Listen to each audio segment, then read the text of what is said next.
I'm Brendan Folkowski. I'm the founder of Gravity Department, which is a small web strategy and design studio in Pennsylvania.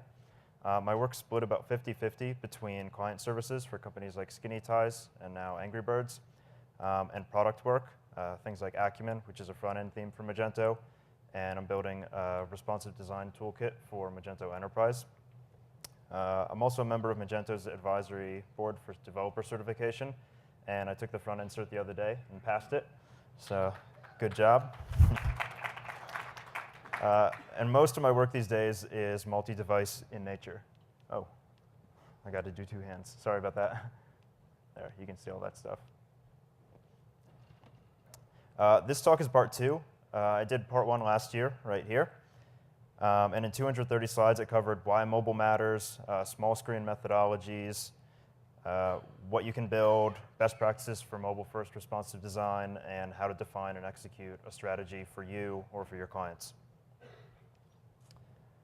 And if you haven't seen it, you can watch it on my site. All the notes are there, so you don't miss any of the content. But I'm not going to rehash anything today, because part 2 is all about what I learned from responsive e-commerce in the last year and how you can springboard from that. So let's look at the state of mobile devices and e-commerce in 2013. In the US and Europe, e-commerce revenue is about $370 billion in 2012. And it's projected to reach $439 billion in 2014. But if you look at the subset of just mobile revenue, which is this red area here, we see it's driving the vast majority of growth over the next few years. And 2 years ago, it was only 2% of e-commerce. And 2 years from now, mobile is going to represent 23%. So if we look at the devices that are owned by US adults today, 31% of them have a tablet, and that's up from just 12% last year. 87% have a cell phone, and 45% own a smartphone, and that's now over half of all phones. And for 17% of cell phone owners, that's their primary access to the web. They don't have a computer or a tablet, no other devices. That's the only way they get information. So in certain demographics, 40 to 50% rely on their phone for web access. And when mobile devices aren't a second screen, that measures up a pretty significant portion of your user base. And since it's the only screen, your web strategy has to reflect that. Since last year, responsive design has started to take foot in e-commerce. We're still in the early stages of figuring it out, but the indications are really promising.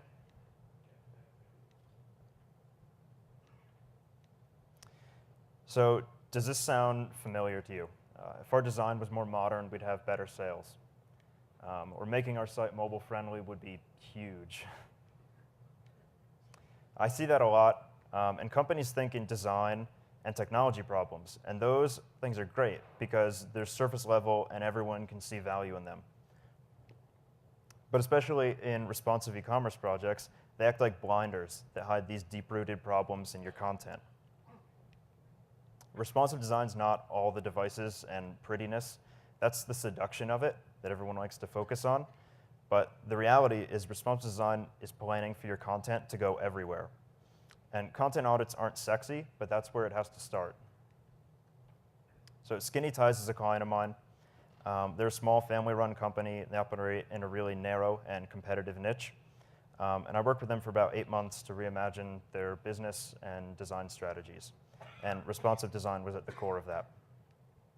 And what they had were not mobile problems necessarily, but they had content problems. Aesthetically, it was a big step forward, and we kind of had to go back to basics before we could really do the project we needed to. So we studied how users shopped for ties, and we saw they looked for black ties or silk ties or 1.5-inch ties with stripes. And when we connected that with what our primary navigation was at the time, it was obviously just single-faceted, and it wasn't helping them. So every specification that we could relate from a tie, like width, color, fabric, pattern, all that was documented across the entire catalog, and then we kind of found it was a mess. There were 8 different ways to describe green. There were 5 different ways to write a width.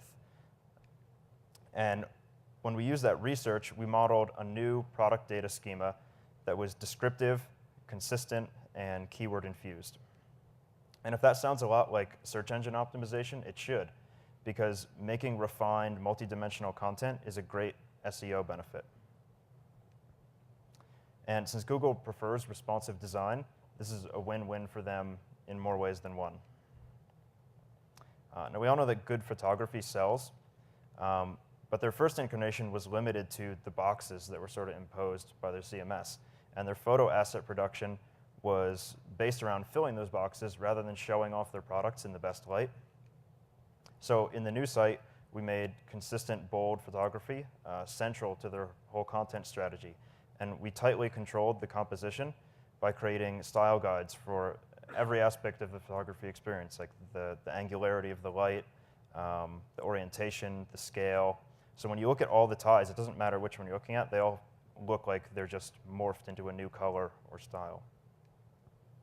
And the results are really stunning, especially if you pull it up on an HD tablet. But discoverability and photography only go so far. You still need to build trust. And skinny ties, for them, that meant demonstrating expertise. It's not enough to simply list the product specs on the site. We needed to interpret them so we could help customers make style and practical purchases. So we answered questions like, how skinny should you go with a tie? What's the right fabric for winter? Is it long enough for me? And what's the right knot to use for this width? And how do I tie that? Now, that knowledge is associated with their products and brand, but without that meaningful content, the most beautiful design would still lack credibility. So the point here is that responsive design as a technology is not the silver bullet. If we hadn't stepped back to rethink assumptions about skinny ties content, all those problems would be endemic across all the devices that responsive design serves. So having considered those issues, we created this framework of needs and goals to approach the aesthetic and technological challenges that skinny ties was facing. And when we started designing responsively, our content-first approach led to success. Now, when Net Magazine picked the top 25 responsive sites from 2012, there were some really large brands on the list, and skinny ties was on there for a good reason.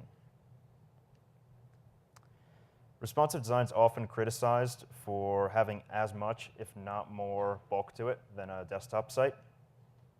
And Jonathan Snook wrote a great summary of why sites are slow today.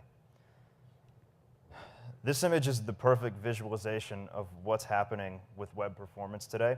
If content is the battle, then performance is certainly the war that we're fighting. Designers need to acknowledge that every addition of content is a subtraction of performance and possibly a negative impact on user experience. And there's this perpetual myth that faster browsers and better networks have beaten the performance problem. But the fact is that delivery technologies are getting faster, but the weight we're cramming into websites is more than outpacing those gains. So among sites in the Alexa Retail 2000, the median load time is up 22% since last year. And it'll be over 9 seconds by this holiday season. The business case needs to be made for performance. We have to quantify how much it hurts, and that's what we use to make change. Walmart's taking a look at this in a really humble way. 8 of their 10 biggest competitors are faster than them. And after putting a performance analyst and a business analyst together, here's what they found. This graph shows Walmart's conversion rate versus page load time. The blue bars show the percentage of users experiencing different load times, and the red line is their conversion rate. So what do you see when you look at that? There's a really sharp conversion decline from 0 to 3 seconds, and a 4-second load converts almost as well as a 14-second load, which is pretty terrible. And the majority of users are in this flat, low conversion tail. And when they put business metrics on top of that data, they found some really incentivizing results. So how do we improve performance? You should ignore the back end. And that's going to sound crazy if you've been to any Magento performance talk in the last 3 years. They usually champion things like tuning the server, full page caching, and all these acronyms and buzzwords that I don't understand because I'm a front-end guy. And that's really great advice for scalability, and there's a good business reason to have those things, but that's only solving a fraction of the performance problem. Steve Souders literally wrote the book on high-performance websites. Oh, sorry. And he used to lead performance engineering for Yahoo, and now he's been at Google for a few years doing the same thing. And when he scanned 50,000 sites, they found that 13% of load time comes from the back end, but 87% is from the front end. So this sort of became known as the performance golden rule. Your front end makes users wait 4 times longer than your back end does. So that's where you want to put your resources in optimization. It almost doesn't matter how good your back end is. A sloppy front end will easily undermine all your back end efforts. So your front end needs a steward. They're responsible for managing the business versus performance needs and holding the fort. If you add something, you have to stay honest and then take something away or find a smarter way to optimize both of them. So how do we measure performance? There are 3 excellent tools for generating a performance score, YSlow, Google PageSpeed, and Web Page Test. And they evaluate dozens of metrics, and they give you a number. But if you need to dig in and figure out which things specifically are slowing you down, you can use waterfall graphs in browsers, tools like Web Inspector or Firebug, and they're invaluable when you're trying to isolate a specific problem. But these are not easy to generate on some mobile devices that lack profiling tools. You can kind of hack around them, and I have a link there because it's too complicated to explain. And keep in mind, there's a real difference between measured speed and perceived speed. A page that starts rendering first but actually takes longer to load will feel faster to the user. So what your brain sees and what's actually happening can be totally different. The good news is you can improve front-end speed significantly with a lot of very small and relatively simple tweaks. First off, you want to reduce HTTP requests. So things like icons, you want to combine them into sprites, and you want to bundle dependent scripts together. Tell the browser to perform a DNS lookup for external assets before they're encountered in the page. You want to prevent cookies from being sent on non-dynamic requests, so all static assets. Modern browsers will download multiple things in parallel. So if you use multiple domains, you can get 2 from here and 2 from here. That speeds things up. When a browser sees a script tag, it actually waits until that entire asset downloads before it proceeds. So if you put them up in the head, you're going to block everything that renders visually on your page from starting. And you can use the async attribute to tell modern browsers that they don't have to wait for that asset if it does have to be in the head. For example, the prototype that's in Magento. And then it'll keep loading the page. The browser won't start rendering all CSS until all CSS is downloaded and parsed. So you only want to have one file, and you want that to be the first thing that hits the content stream in the browser. And this one breaks tips number 3 and 4. The page will render faster if you load the CSS from your site domain instead of using a CDN or another external domain. And that's good because you don't have the DNS request for it, and you don't have the HTTP request of going off to another server. CDNs will duplicate your content around the world, so it's physically closer to your users, and that reduces latency in all of your requests. Minifying your code removes comments and white space, and that makes them smaller and faster to load. If you turn on gzip compression on the server, it'll crunch files up to about 70% before transmitting them. And using the right image format and bit depth for images can save a huge amount. Varying the compression is sort of a balancing act. You have to decide if quality is more important or speed is more important. It's not something you can just apply globally, like a set it and forget it fix. And this prevents browsers from re-downloading content that hasn't changed. There's a really good link there. Steve Souders gives a talk called Cache is King that sort of demystifies how big a problem this is for even the biggest sites on the planet. And you want to postpone delivering heavy assets like images and scripts until the moment the user actually needs them. So there's a few extra resources as well. If you've been building for the desktop or separately for mobile, the best practices can be pretty hard fought. And I'm going to run through some specific things to eCommerce and Magento that snagged me that I hope I can help you avoid. Markup is the weakest link in responsive web design. Magento is an extremely powerful platform, but it's designed to be desktop-centric. So there are some practices you need to undo and patterns you might want to rewrite to be more adaptable to a mobile-first development process. For example, Magento ships with 4 page templates, but column layouts are inherently non-semantic, and they infer decisions about where content belongs relative to this desktop-centric viewport. But what happens if the left and right sidebars swap positions, and then one appears above the main content or both of them appear below it when you're on a small screen?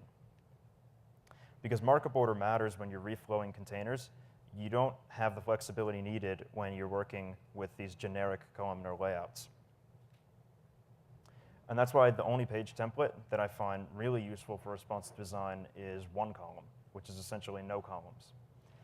It makes no assumptions about the content, and I can derive the exact markup and proportions that the content demands. And this might seem odd because they have the same columnar groupings, like left and main, but having a specific template file for each scenario that your content needs lets you bind the markup and CSS to that module directly and most appropriately.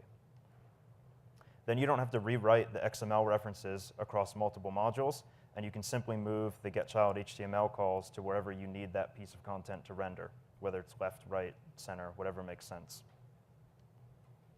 As you're designing each section, you can define the proportions and breakpoints that make sense for catalog lists and layer navigation separately from something that uses a 2-column layout like the checkout steps and the progress indicator. And you can't do that if you use generic containers easily.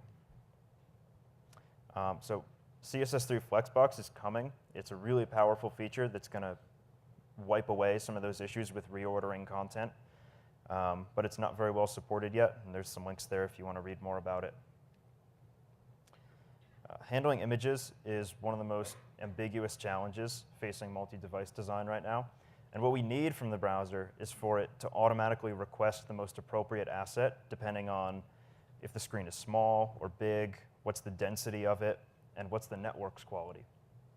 And none of that's possible today, but we can get close. So first, image replacement. This is like you load the smallest asset on all devices, and then you use JavaScript to check if the device is large and has a high DPI screen, and then you replace the image so it actually loads too. Now the pros with this is that it's lightweight initially. It's a true mobile-first solution. And the cons is you're more than doubling your bandwidth sent to users on bigger screens. You can oversize.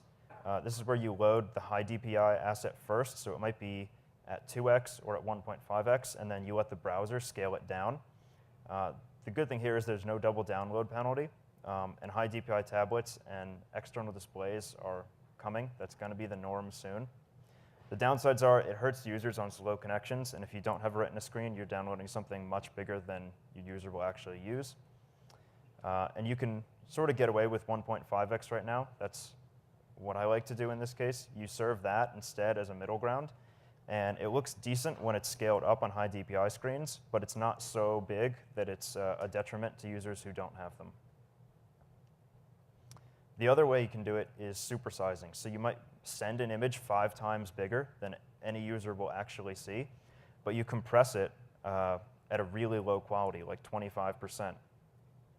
And when the browser does that scaling, all the artifacts that appear from an algorithm like JPEG, they sort of disappear and are invisible. And you can get dramatically smaller file sizes than if you might have served the 1.5x or 2x asset in the first place.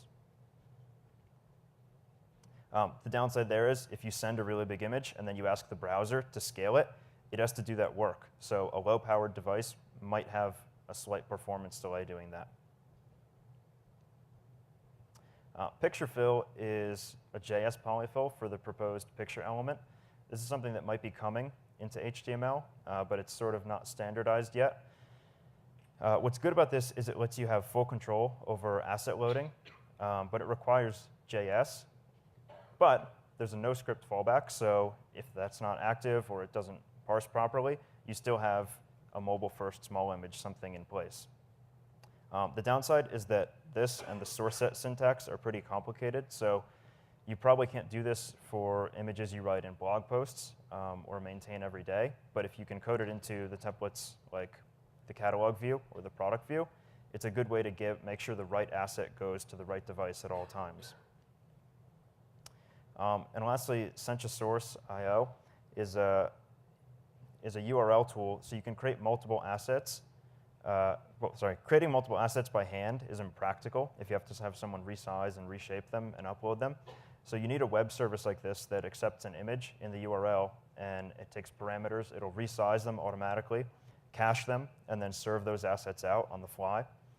Magento has a method like this built in, but it's only useful for assets that are in the file system, which is, for the most part, product images. But in the other case, you still need to detect which asset is appropriate before requesting it. So something like picture fill is still a necessity. Jason Grigsby came up with 8 guidelines and 1 rule for a dream scenario of responsive images. And I want to share the rule because it's really smart.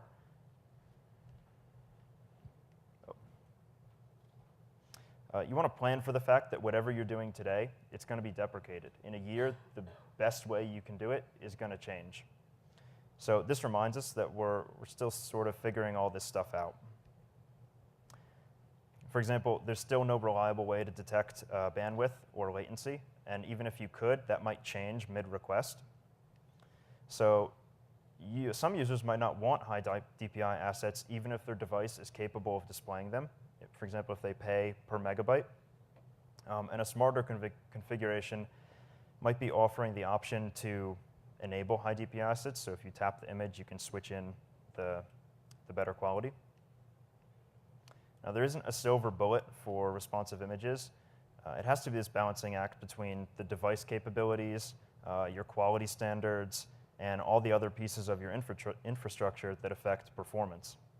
And for Skinny Ties, we handled this in 3 different ways. Sometimes we just send the 1x image, which is fine. For small things that are low priority, it's OK to do that.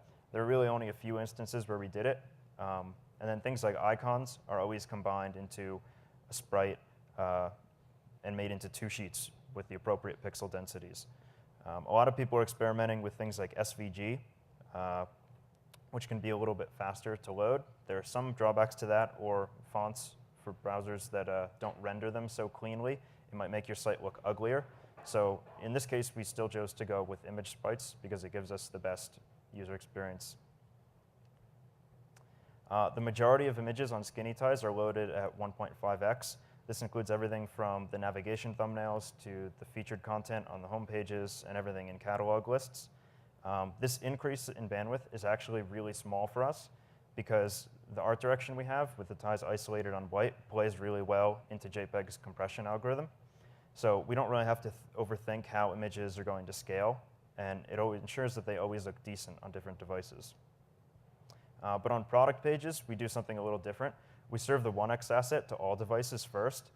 And this is effectively a 2x asset on a phone. So it's just scaling itself.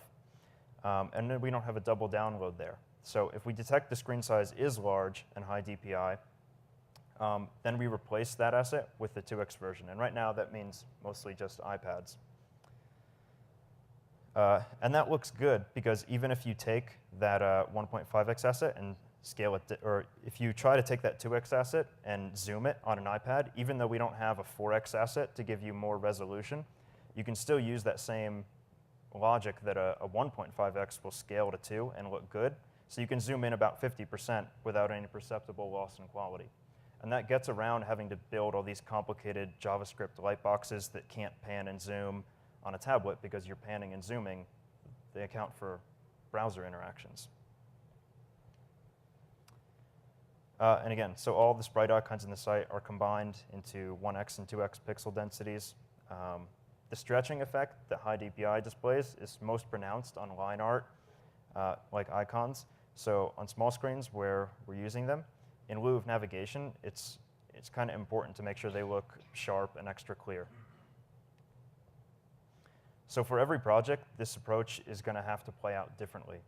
It's most important to optimize for your content and less important to try to build a blanket approach that'll work everywhere, because you'll actually deliver worse performance by doing that. So Sass and Compass are essential tools for writing maintainable multi-device CSS today. I don't really know anyone who writes vanilla CSS anymore. If you're still in that group, you should really check them out. Sass is a preprocessor for CSS that extends the language's capabilities with variables, functions, mix-ins, and placeholders, sort of like in a programming language. And Compass is a library that sits on top of Sass and adds hundreds of useful mix-ins and functions for everything like color blending to sprite generation. So you don't have to do that manually in a graphics editor. The basics are really easy to learn, but this can have a tremendous impact on how extensible, maintainable, and effective your CSS is. For a complex responsive project, not using preprocessed CSS would be a deal breaker. You can compile them from the command line, and most teams integrate into a build process like Grunt. If you're working locally or solo, then apps like CodeKit, Hammer, or Scout can be really useful. I like to use CodeKit when I'm working on stuff alone. It's a really good tool. And architecting a design system with Sass is a whole topic unto itself. I don't have time to delve into it today. So here are two screenshots from a typical project folder of mine, and you can inspect this later. One's the associated loader of all the Sass partials, and the one on the right shows you, or the one on the left shows you how all those things are organized as a file system. I have to mention frameworks like Bootstrap or Zurb Foundation, because I know somebody will definitely ask about them. These are supersized pattern libraries with extensive documentation, and the purpose of them is to rapidly prototype new interfaces for design testing, and for that, they're really, really good. And a blank slate app could take that and turn it into production code, but Magento has its own deep-rooted patterns and front-end practices.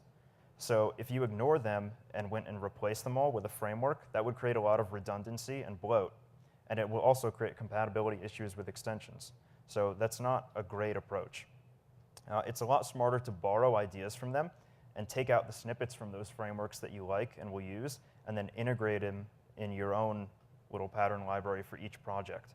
You'll have fewer dependencies and less to maintain in the long run. And this is how I've been working lately.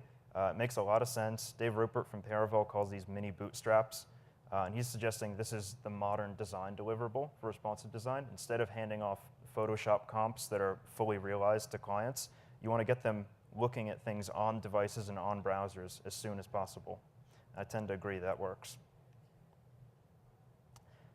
Media queries are part of the CSS spec, but sometimes you need to change the JS behavior that you're also doing in response to media queries. So newer browsers support the window.matchMedia object to detect if a media query is active via JavaScript. And this is great for one-off cases, but usually you need something a little bit more powerful. So at different breakpoints, your front end might have to set up, register, or deregister JS code to prevent these events from overlapping. Harvey and Enquire are two state managers for media queries that listen for viewport changes, and then they fire these setup deregister callbacks. And this prevents devices from executing code that doesn't apply to them, and it helps coordinate application logic separately from, or in parallel with your layout. Multi-device events can be used to make web interfaces feel more like native apps, but they can be tricky to work with. They fire independently of one another with three basic events: touch start, touch move, and touch end. And there's 5 of them, so if you have a bunch of fingers moving, they're all going simultaneously. And after the touch start event, most browsers will put in a 300 millisecond delay. And the purpose of this is to detect if you're doing a double tap or a long tap, which aren't really used too often on the web. but the downside is that makes your interface feel slow and unattentive. So you could get around this by triggering an action with touch start and preventing the event from bubbling up, but then you'd inadvertently trigger the event if the user touches a button and tries to swipe from it. So a better option is actually using the touch end event and measuring whether the touch position changes between the start and finish. That way you can rule out whether the user's trying to scroll. But the simplest way is using a small library to detect taps, and there's a whole bunch of them. But some Android versions will randomly drop the touch end events. Sometimes they'll stop firing the finishing events for something if another touch event starts. So this can get really hard to debug, and that's why you really need to test this on devices. You can't use emulators for that. Depending on the interactions you're trying to build and the devices you need to support, you may not be able to harness them reliably, so you might have to use quick events as a fallback. There's a few extra resources reading about that. When I implement responsive forms, there are two patterns that I use. One I call stack forms. They're completely linear. The labels are above the inputs, and below that are contextual notes or errors. And this pattern works really well on small screens where you can't see more than one input at a time because of the on-screen keyboard. The other thing is scaffold forms. In this one, you're placing the label and the input adjacent to one another. This can make larger forms feel a little bit more compact, and grouping field sets with headings also helps break up the forms to make them more digestible.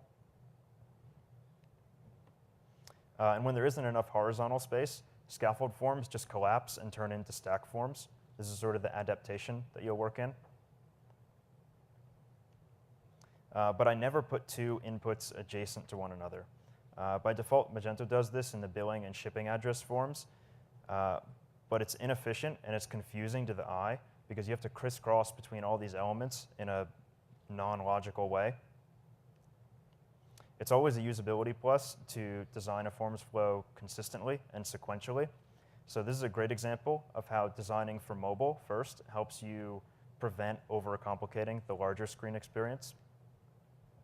HTML5 input types can help mobile users complete forms significantly faster by changing their on-screen keyboard to use just the controls for whatever data you're trying to capture. If you use the email type, it'll add the @ symbols to the alphabetic keyboard. Telephone type will swap out the key dialog keypad. But usually you don't want users entering a hash or a star symbol in something like a credit card field. So we don't actually use those too often. You might try using the number type, but that brings up the correct numeric keypad. But some browsers like Chrome are starting to render little custom controls, which are right now too tiny to really be useful.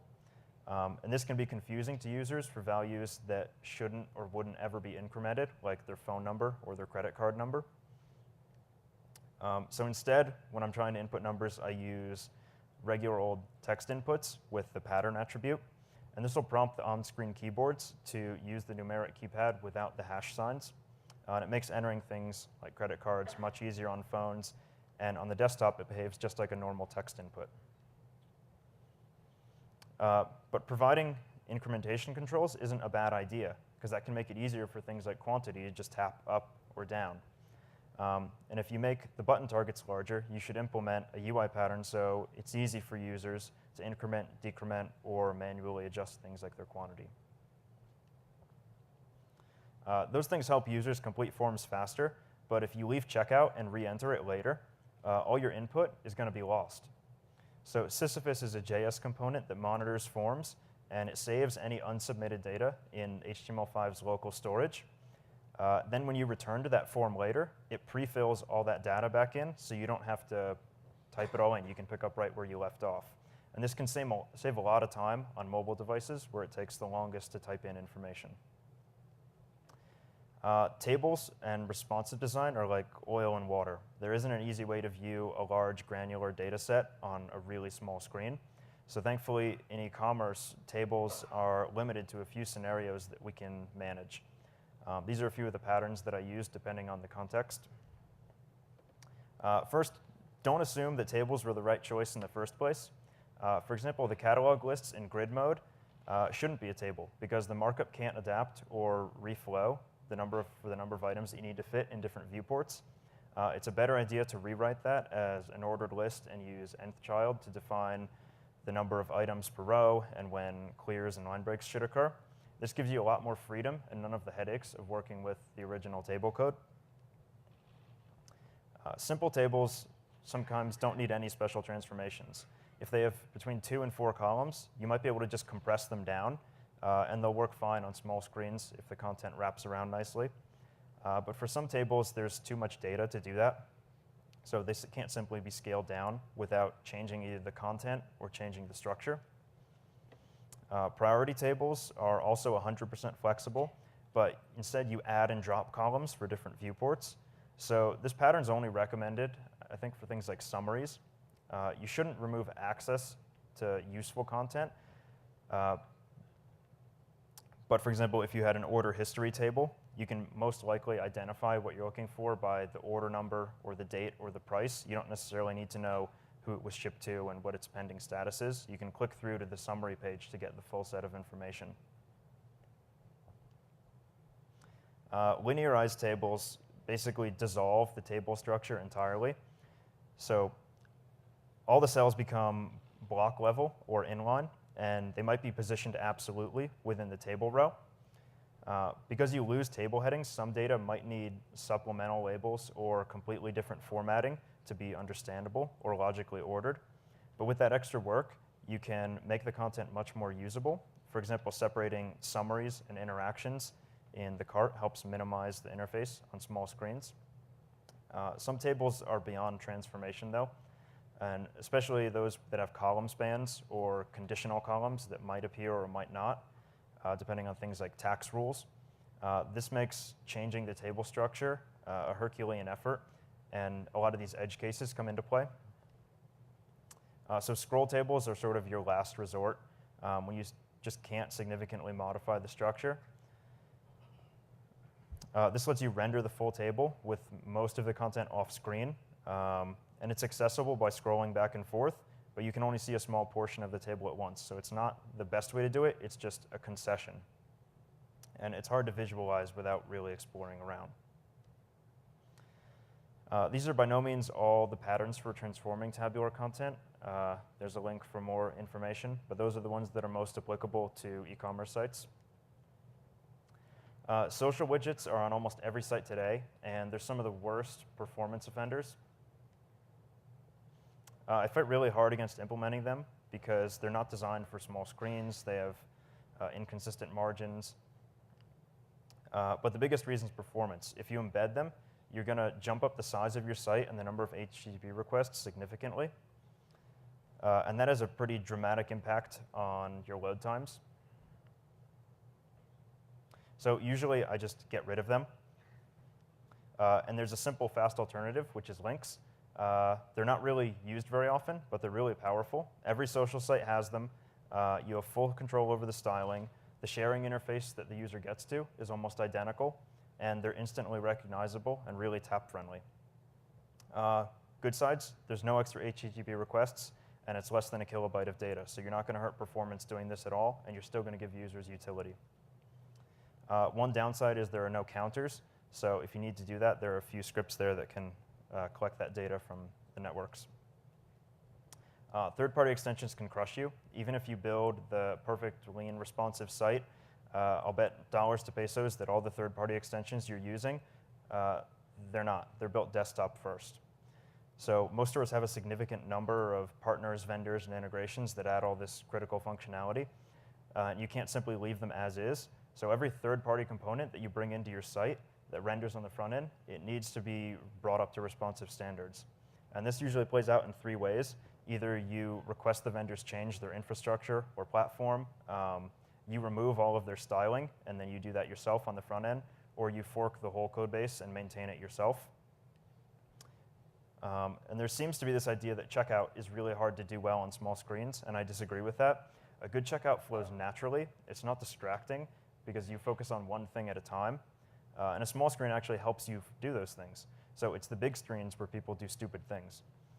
Don't worry that you need 15 inputs from a user, because people are really good at completing sequential tasks. They're not going to get flustered by that.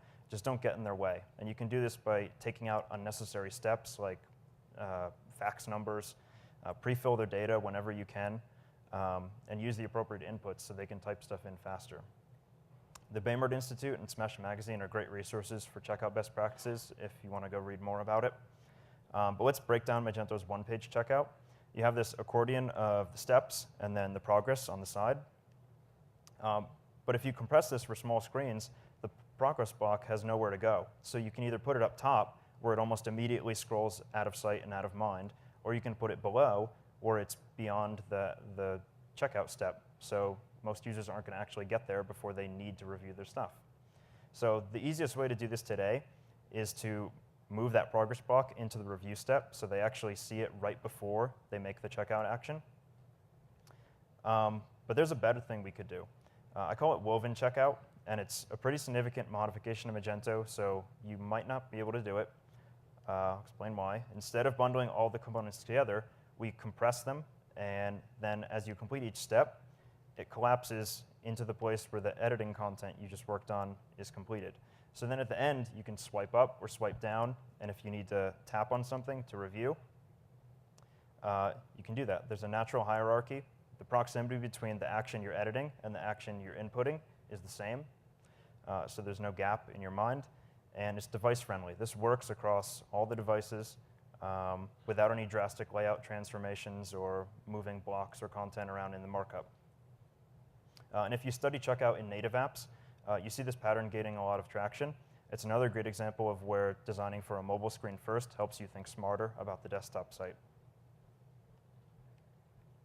Again, extensions. I'd love to see Magento offer one-page checkout with something more flexible like this, but it really needs to be a supported core feature because third parties that integrate with checkout, they need a standardized architecture to extend and a callback pattern to bring in their own pieces. And that's why it can be a nightmare if you have a lot of third-party code running on the site. And that's all the tech and design stuff. It's great. I love it. That's what I work on. But it means nothing if you're not driving the business goals forward. So I spoke about this in much greater detail yesterday in the marketing track. Year over year, Skinny Ties is doing 90% more revenue than last year with a responsive site. And SEO-wise, they're yielding about 79% more targeted organic traffic. It's completely transformed the way they do business.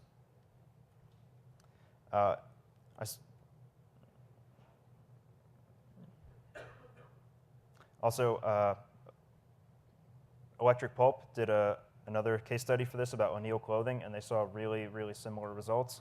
So I urge you to check out those links there. It's pretty interesting.